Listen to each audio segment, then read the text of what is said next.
पाकिस्तान के हाथ परमाणु शक्ति लग गई, रोज धमकी देता, पटक दूंगा पटक दूंगा, जैसे उसने पटाखे बना रखे हो कि पटक दूंगा दीपावली में। गलत व्यक्ति के हाथ में कोई ताकत लग जाए तो वो उसका मिसयूज करता है, जैसे कि पाकिस्तान परमाणु का कर सकता है। बोलो हाँ कि ना? गलत व्यक्ति के हाथ शक्ति लग जाए तो वो मिसयूज होगी। उसी तरह हमारे ऋषि मुनियों ने ज्ञान को बचा के रखा है। सबके लिए ज्ञान नहीं है, ज्ञान सबके लिए नहीं है। अब जैसे आप लोग भारत के ऋषि मुनियों पे कुछ लोग आरोप लगाते हैं कि पहले तो सबको पढ़ने नहीं दिया गया, पढ़ाई पर सबका अधिकार था, पढ़ो सब, काखा गाघा सब जानो, अयोण रिलरिक सब जानो। लेकिन कुछ ज्ञान था जिस ज्ञान के सब अधिकारी नहीं थे। इसे मैं थोड़ा सा समझाऊं, आपको समझना हो तो, कि कौन सा वो ज्ञान है जिस ज्ञान के अधिकारी आप में से बहुत लोग होंगे तो बहुत लोग नहीं होंगे। और यदि मैं वो ज्ञान दे दूं तो बाजार में किस तरह से मिसयूज हो सकता है, एक उदाहरण से मैं आपको समझाता हूं। तैयार हैं?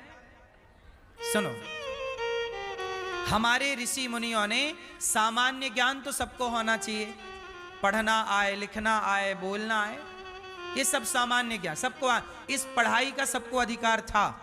पर कुछ ज्ञान था जो सबके लिए नहीं था। जैसे आपने रामचरितमानस में एक प्रसंग देखा होगा, जब विश्वामित्र जी राम लक्ष्मण को लेकर के गए तो राम जी ने ताड़का मारी, और ताड़का मारने के बाद विश्वामित्र जी का यज्ञ पूरा कराया, राम जी ने कराया। बोल हाँ। जब यज्ञ पूरा हुआ उसके बाद विश्वामित्र जी ने राम जी को बिठाया और राम जी को दिव्यास्त्र प्रदान किए।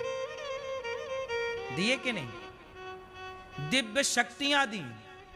विश्वामित्र जी ने जो शक्तियां तपस्या के बल पर पाई, जो ज्ञान तपस्या के बल पर पाया, वो सारा नॉलेज विश्वामित्र जी ने किसे ट्रांसफर कर दिया? बोलो, राम को ही क्यों किया? राम के पिता दशरथ जी को क्यों नहीं किया? और किसी को क्यों नहीं किया? राम को ही क्यों किया?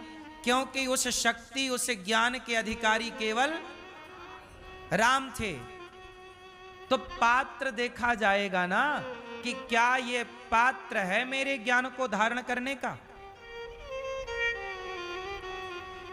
ये हो गई पहली बात। अब दूसरी बात और सुनो।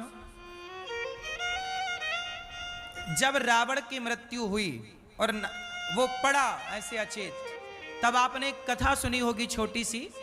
इस कथा के बहुत प्रमाण नहीं है, इसलिए मैं इस कथा को बहुत प्रामाणिक नहीं, फिर भी प्रसंगवश चलती है तो मैं सीख लूं उस कथा से। तो एक कथा छोटी सी है, आपके नॉलेज के लिए है। जब रावण गिरा, राम जी ने नाभि में बाण मारा, वो गिर गया धड़ाम से। तब राम ने लक्ष्मण जी को कहा कि जाओ, रावण मर रहा है, बहुत बड़ा ज्ञानी है, थोड़ा सा ज्ञान ले लो। भेजा था कि नहीं? तो लक्ष्मण जी गए तो रावण के सिर के पास खड़े हो गए। खड़े रहे लक्ष्मण जी, रावण एक शब्द नहीं बोला। लक्ष्मण जी आ गए, बोले राम वो तो कुछ बोल नहीं रहा, प्रभु वो तो कुछ बोल नहीं रहा है। तो राम ने कहा तुम कहां खड़े थे? बोले रावण के सिर के पास। बोले कोई सिर के पास थोड़ी ज्ञान में